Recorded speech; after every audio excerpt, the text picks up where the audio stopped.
what I was going to say is I was listening to a spiritual teacher I used to know.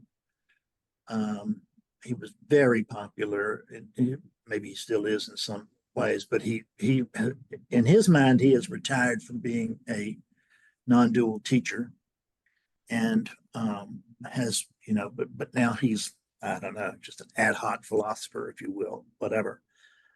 But he quit using the terms non-dual because he felt that non-duality was that everybody was just dismissing relativity, and I don't think we're doing that. I think all he's done is come in our direction. Am I right about that? I mean, we're well, certainly relativity isn't dismissed.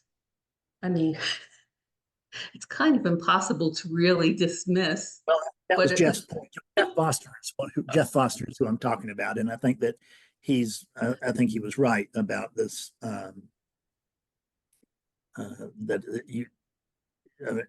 He had to drop it because he just couldn't feel good about using it because relativity can't be dismissed. Here we are, and when I say we are not just the vastness, that we are also the little man or the little woman or whatever, the little people here.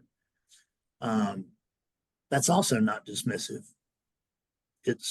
There is this experience. It can't be denied. I wouldn't want to deny it. And although it's limited in its scope, that's what makes it beautiful.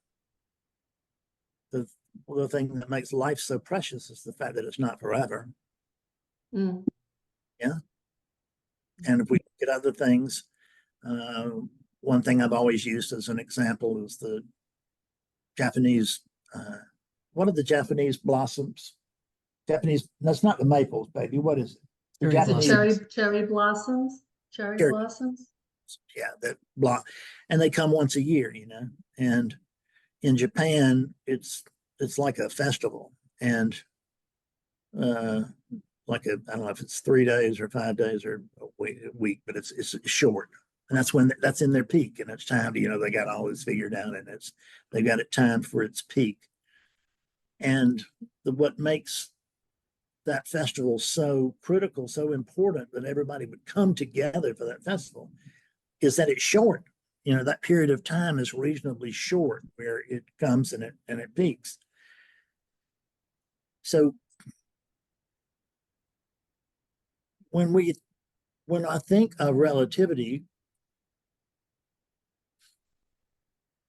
yes, everything is just part of the truth. I mean, the absolute is, we can't deny that either. And it's true from the absolute sense that, that there's no one here and all this stuff, but that doesn't really get us anywhere. Right? I think that at least it's what gets me anywhere is that relativity miraculously is an expression of the absolute. Yeah. So there's no separation or distinction. I think from this viewing, that's one of the things that's so miraculous about life, that this can be perceived as solid and real. And it's just